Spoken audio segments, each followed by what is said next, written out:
Today I'm going to give you an update on my 2022 breeder queen going into winter. Hi, I'm Lawrence Edwards from Black Mountain Honey. Welcome to another episode of No Nonsense Beekeeping.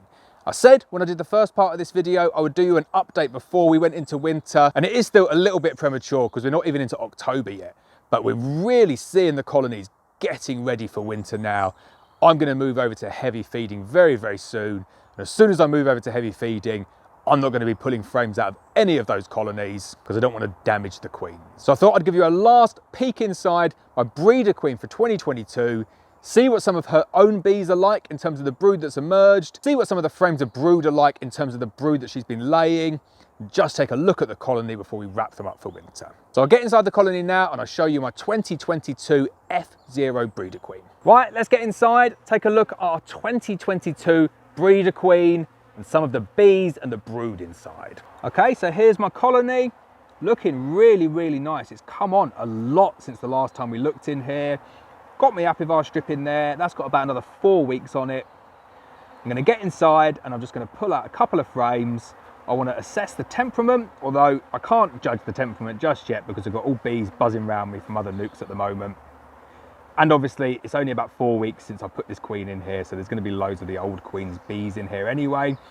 We'll assess the temperament next year, but what I really wanna get in there and have a look at is the laying pattern, see what some of the frames of brood are like on this new queen. So I'll get in and I'll pull out a couple of frames and I'll show you the breeder queen once again. First thing to have a look at is we've still got a queen. So the breeder said to me, you need to be a little bit careful with them superseding artificially inseminated queens. And it can happen, sometimes it does, but luckily this one here, they're not looking to supersede her. Not entirely sure why they do try and supersede her, something to do with the pheromones. I don't fully understand that, but all I know is we've got a queen. She's still on the frame. She's really nice looking queen. And the bees have well and truly accepted her. So that's great to see. Also, what I'll bring to your attention on this frame as well, now I've got a couple of bees buzzing around me, but you have to believe me, they're not from this hive. The temperament of these bees is quite astonishing. Like they're very calm on the frame. And this is why I chose this breeder, because I said to him, I want the most gentle bees. I want disease resistance, I want good honey production, but I want nice, calm, gentle bees because I want to try and improve my stock as much as I possibly can. And I think people who are buying nukes, beginner beekeepers who are going to buy nukes, they want nice, calm bees as well. So it's really interesting there how calm they are on that frame and how calm they are down there as well. They're not flying up, they're not coming at me. Really good first inspection.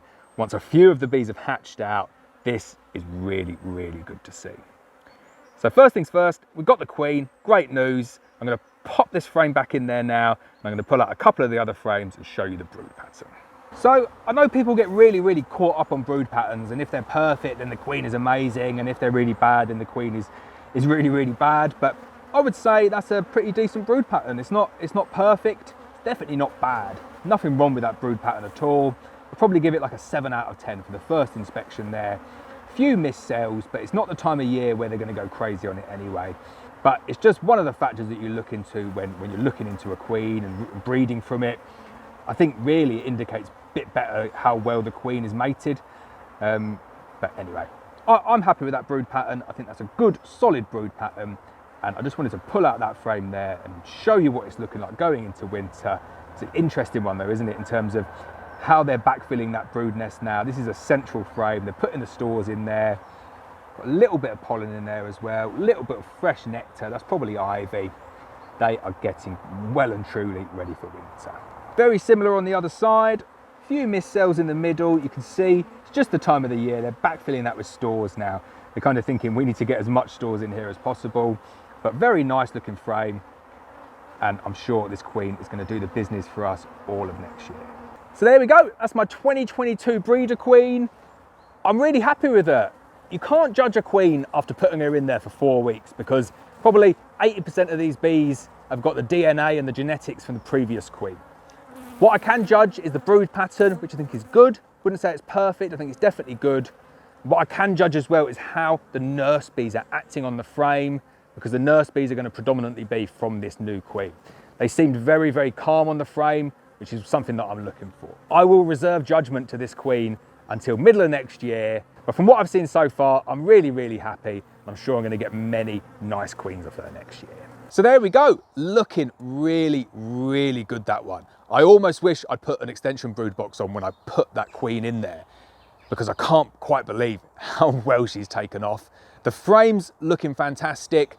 Not that much space for her to lay, but she's over 4 frames of brood, which for me, going into winter, as long as we're on 4 frames of brood, I'm happy with that. Don't need to do anything with that at all. Just gonna monitor them, feed them up nice and well for winter, make sure that come December, do my varroa treatments. I'm gonna do some apibioxal vaping, and I'll get some fondant on there just to make sure the colony doesn't starve. So there you go, nice short video just showing you my 2022 breeder queen. Hope you enjoyed it. As always, please hit the subscribe button. Please hit the bell so you're notified of every video, and I'll see you next time.